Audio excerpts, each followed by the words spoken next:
Senador e pré-candidato Flávio Bolsonaro comentando a derrota do veto hoje lá do Congresso Nacional. Vamos colocar para ver o que falou o Flávio Bolsonaro.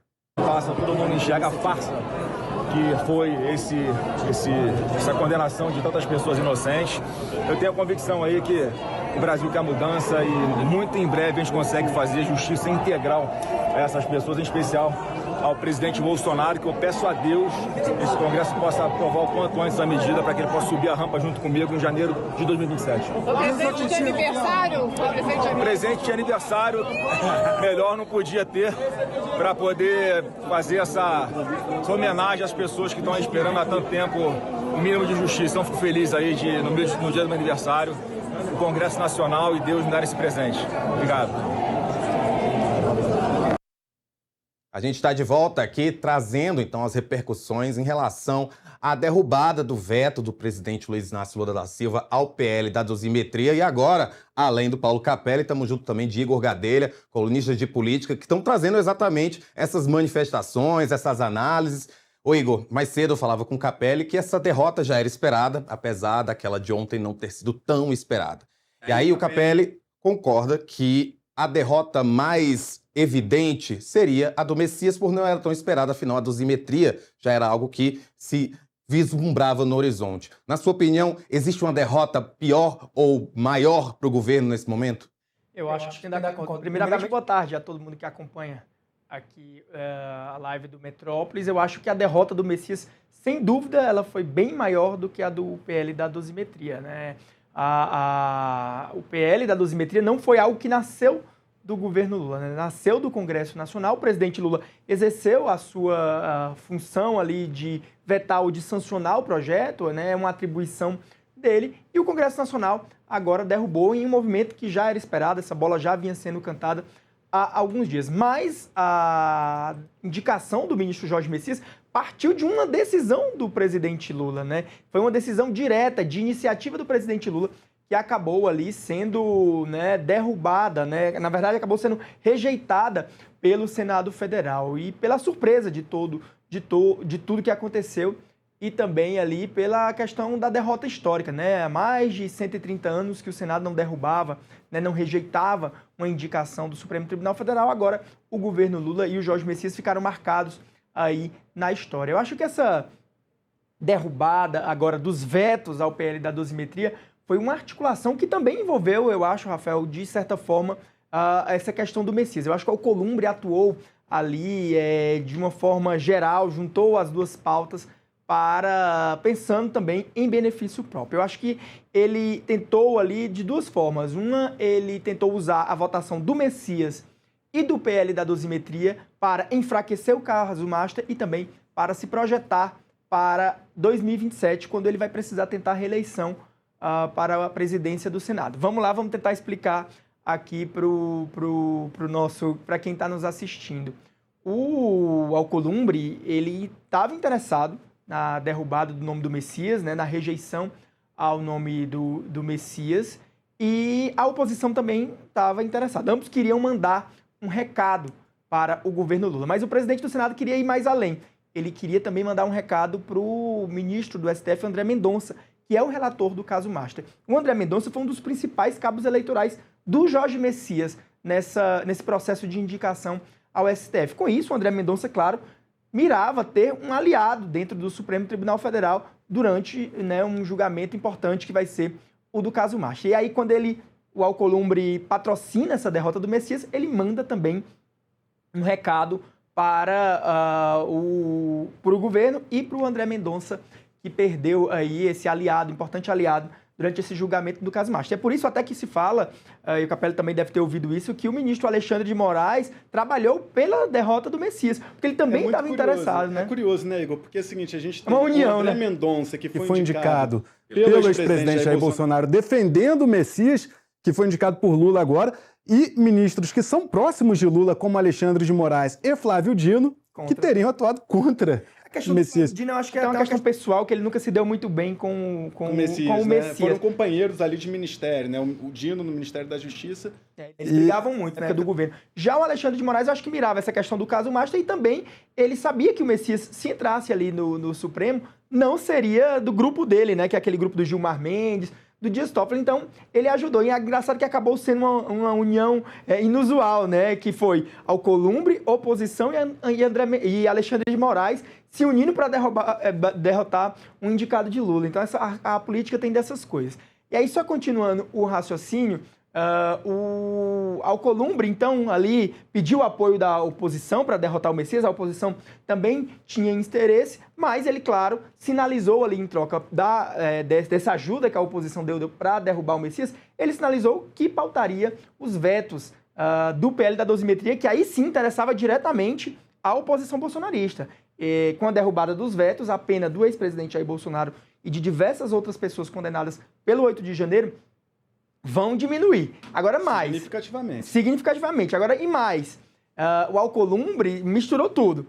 Porque, em troca também de botar para votar o PL da dosimetria, os vetos, e de garantir a derrubada desses vetos, ele negociou com a ala ali do bolsonarismo para que essa ala do bolsonarismo tirasse o pé daquela pressão pela CPI do caso Master. A gente viu ali, durante a votação, alguns parlamentares do Partido Novo, ou até do PSOL, dizendo, olha, a gente vai insistir com a CPI do caso Master, mas você não viu nenhuma grande liderança bolsonarista falando nisso. Então, a minha apuração é de que, em troca de derrubar esses vetos, o Alcolumbre pediu para que a oposição bolsonarista, não o Partido Novo, tirasse o pé aí da pressão pela CPI do caso Master. Lembrando que o Alcolumbre, o grupo político dele, está ali, né? E o próprio Alexandre de Moraes estão sempre sendo citados nas reportagens sobre o caso Master. E eu acho também que, só resumindo, o Alcolumbre usa esse PL da dosimetria e usa também essa derrubada do Messias para tentar fazer um aceno à oposição e se cacifar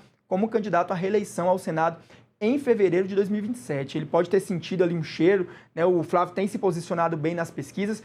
Muitos analistas políticos falam que a eleição desse ano para o Senado, que vai renovar 2/3 do Senado, deve ter uma maioria de direita. Então ele faz esses acenos para a direita, dá o que a direita quer, a direita ajuda ele ali também a derrotar o Messias, mirando em 2027 a reeleição. Lembrando que o Alcolumbre não precisa enfrentar as urnas esse ano. Ele já tem mais 4 anos de mandato, mas em fevereiro de 2027 ele precisa se reeleger presidente do Senado.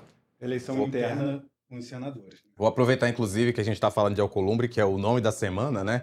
Eu queria entender um pouco de vocês, qual vai ser, na opinião de vocês dois, por favor, qual vai ser a retaliação do governo? Porque é óbvio que houve toda a articulação do Alcolumbre, ele deixou isso claro, inclusive, ele nunca deixou de deixar claro que não gostava da indicação de Jorge Messias, a gente sabe disso desde o ano passado, e agora temos aí também ele, né, sendo exposto durante essa derrubada desse veto. Então, o que é que vocês acreditam que pode ser a retaliação do governo federal nesse primeiro momento em relação a Davi Alcolumbre? Começo com você, Capelli. Acho que questão de cargos, né? Assim, o presidente do Senado, historicamente, ele tem cargos no Poder Executivo, indicações, né? E o Alcolumbre gosta disso, né? O pessoal até brinca, né? Tem questão... Ontem teve um discurso, antes do Messias fazer o discurso, o ministro-chefe da Secretaria de Relações Institucionais, José Guimarães, ele passou um recado ali, ele falou o seguinte, que essa rejeição do Messias, que o presidente do Senado vai ter que explicar por que rejeitou. Uhum. Porque, segundo José Guimarães, ministro de Lula, Messias cumpria todos os requisitos para preencher a vaga de ministro do STF. Ou seja, ele fez ali uma cobrança pública no meio de uma coletiva de imprensa, dizendo, Alcolumbre, agora tua batata vai assar, você vai ter que dizer por que você rejeitou. Né? E até o momento que se sabe, eu conversei ontem com o Randolph Rodrigues, e ele me dizia o seguinte, até então, antes da votação, a tese do Randolph é que o Alcolumbre tinha uma preferência clara por Rodrigo Pacheco, para ser indicado para o STF, só que não articularia contra o Messias. E quando vaza o microfone do Alcolumbre antes da votação, o Alcolumbre dizendo, vai perder por 8, falando para o líder do governo, Jacques Wagner, a gente fica claro que teve ali... Aí ele quase acertou, que acho que foi por 9, né? Por ele errou por 1, né? Era por 9 votos, ele falou por 8 votos, né? Ou seja, então ficou claro que o governo está, de fato, na bronca com Davi Alcolumbre. Olha, eu ouvi algumas pessoas do Palácio do Planalto e que me falaram que o presidente Lula tem sido muito pilhado ali, num linguajar mais popular, digamos assim, para retaliar o Davi Alcolumbre. Seria de duas formas. A primeira, como o Capelli falou, seria tirando os cargos de Davi Alcolumbre. O Davi é o padrinho do atual ministro da Integração Nacional, que é o Valdez Góes, ex-governador do Amapá, que é o estado de Davi Alcolumbre, então ele é muito aliado ao Davi Alcolumbre, e outros cargos em agências reguladoras e outros cargos ali também ligados ao Ministério da Integração Nacional e também ao Ministério das Comunicações. Tem gente, né, ali estimulando o presidente Lula até a anunciar um rompimento político total com o Davi Alcolumbre. Mas aí eu fui ouvir também ali alguns petistas mais experientes que me lembraram, Rafael e Capelli, que o presidente Lula não é um cara que costuma reagir muito com a emoção. Até agora, por exemplo, ele não se pronunciou publicamente sobre a derrota do Jorge Messias. Ele é um cara que, como tem muitos mandatos, costuma ali reagir com mais calma, não costuma agir na emoção. E esses petistas lembraram que hoje o Lula não tem condições de romper totalmente com o Alcolumbre. Ele precisa do Alcolumbre ainda para aprovar pautas importantes, como a PEC 6x1, né, do fim da escala, 6x1, que é uma pauta de campanha do Lula. Então ele não teria hoje, porque se ele romper com o presidente do Senado, ele vai estar rompendo com quem tem o poder de definir a pauta. Esse é o principal... O presidente do Congresso, né? Presidente da Câmara do e do Congresso Senado, Nacional. eles têm um poder importante que é de definir a pauta. O projeto, o governo pode mandar um projeto, sim, e pode botar a pauta bomba. A gente já viu quando o governo Dilma rompeu com o Eduardo Cunha, na verdade foi o Eduardo Cunha que rompeu com o governo Dilma, sucedeu-se ali o impeachment e uma série também de pautas bombas. Então o que uma pessoa me falou é que o presidente Lula ou ele vai ter que sentar e esperar a raiva passar, ou ele vai ter que ir ali retaliando aos poucos ao Alcolumbre até a raiva passar, mas jamais rompendo totalmente com o Alcolumbre. Já que a gente falou de Lula, então vamos ver mais uma pergunta que eu quero ver as duas opiniões, porque a gente está a um dia de maio, amanhã, inclusive, o governo deve apresentar propostas em relação ao endividamento, que é uma pauta extremamente direcionada a essa população, que pode fazer diferença na hora da eleição. A gente ainda está em pré-campanha, em tese, ninguém é candidato ainda, são todos pré-candidatos. A eleição acontece em outubro. Todas essas articulações, todas essas derrotas do governo, de que forma vocês acreditam que elas podem influenciar na campanha? Não necessariamente na eleição diretamente, mas durante essa campanha. Principalmente pergunto isso porque, como a gente conversava antes, Capelli, essa bandeira está sendo muito levantada pelos bolsonaristas como algo que foi criado por Flávio Bolsonaro e a gente sabe que não foi. Não só o PL da dosimetria, como a campanha contra o Messias, não foi algo criado por Flávio Bolsonaro com essa entidade de como pré-candidato. Então, eu queria saber de vocês como vocês acham que essas duas derrotas podem influenciar essa campanha que ainda está por vir. Começando com você, Capelli. Bom, eu acho que influencia é muito mais junto à classe política do que junto ao eleitorado. Porque a direita já era contra a indicação do Messias. A população de centro, a população, grosso da população que está focada na economia, questões assim macro, não estava tão assim interessada nessa questão. Agora, para a classe política, o que acontece? Essas duas derrotas mostram que deputados e senadores que serão candidatos à reeleição poderão vender o seu apoio ao presidente Lula mais caro, porque o governo não está em um bom momento, tanto em termos de pesquisas de intenção de voto, quanto junto à própria classe política. Ou seja, um senador, um deputado de um partido de centro, como, por exemplo, o MDB, o PSD, esses políticos tendem a vender um apoio eleitoral a Lula mais caro do que se o rumo do governo estivesse indo muito bem e se Lula estivesse aprovando tudo no Congresso Nacional. Então agora Lula vai ter que barganhar mais, não só para aprovar os projetos no Congresso Nacional, a própria questão da PEC 6x1, como também vai ter agora que lutar mais para ter os apoios eleitorais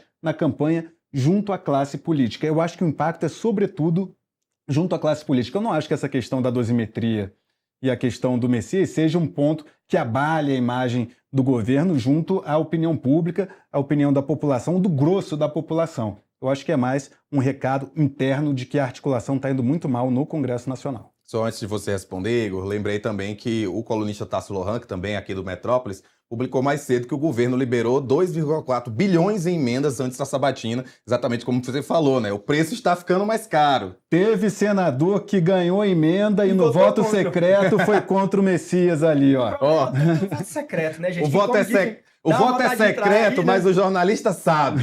Não, e dá uma vontade de trair, né? É a máxima lá do Congresso, no voto secreto. Mas eu tendo a concordar com o Capelli, mas acho que cria ali um clima ruim para o governo, né? Ali, sobretudo, no Congresso Nacional, 2 derrotas, e sobretudo a derrota do Messias, que é uma derrota que foi muito grande, cria esse clima ruim e realmente vai aumentar o preço para o presidente Lula.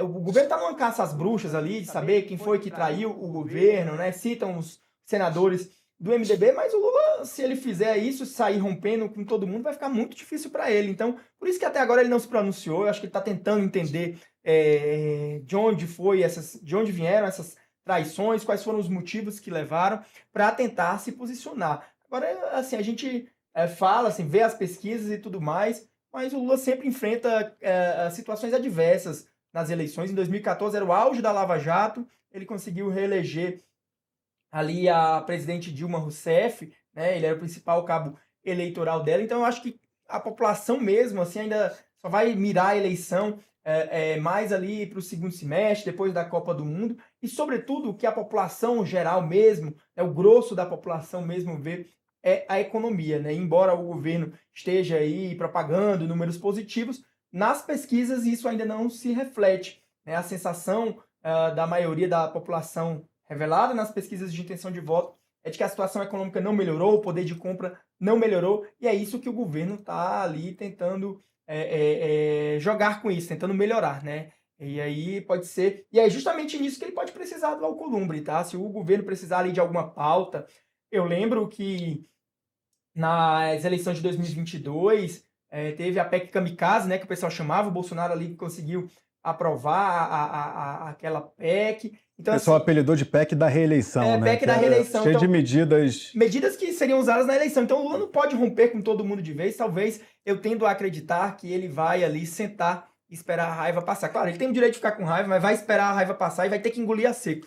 Até porque está em ano eleitoral, Sim. né? Aí, você bem colocou, Igor, por exemplo, tem a suspeita de que senadores do MDB traíram Lula na votação do Messias para o STF. Mas aí vai romper com o MDB, que é um partido de centro, que alguns senadores e deputados devem estar com Bolsonaro e outros com Lula. Ou seja, ele vai romper e jogar esses políticos todos para o colo do Flávio Bolsonaro. Ou seja, o fato de estarmos em um ano eleitoral faz naturalmente com que o governo Lula pese muito mais qualquer ação de ruptura do que se estivesse no governo ou no meio do mandato, né? Não, e se o Lula estivesse no final do seu mandato, se fosse um último mandato, que ele não pudesse mais tentar a reeleição, eu acho que ele investiria nisso. Eu acho que o ano eleitoral pesou até para o Messias, porque muitos senadores queriam também dar uma resposta ali, os senadores de direita, ao seu eleitorado, né, de que estavam ali votando contra o STF, porque acabou que o Messias era a pessoa certa, na época errada, né? No time errado. Expiatório, né? Ele tinha ali o preparo, ele era um cara ali preparado, evangélico, de certa forma até um pouco conservador em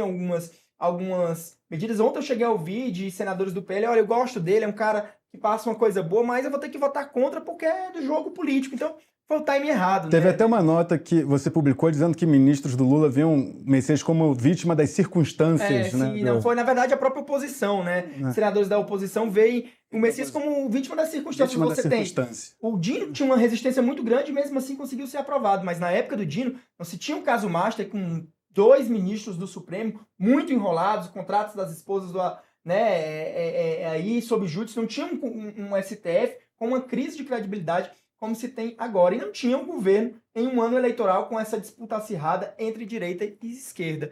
Então, toda essa circunstância realmente acabou prejudicando o Messias e acho que vai restar o governo aí sentar e esperar essa raiva passar, justamente para não romper pontes, né? Porque tem muita gente... Engraçado, eu até noticiei na coluna, a caça às bruxas está tão grande que o entorno ali do Messias acha que ele foi traído até pelo próprio líder do governo, o Jacques Wagner. Eles acham que o Jacques Wagner não trabalhou com afinco ali que precisava.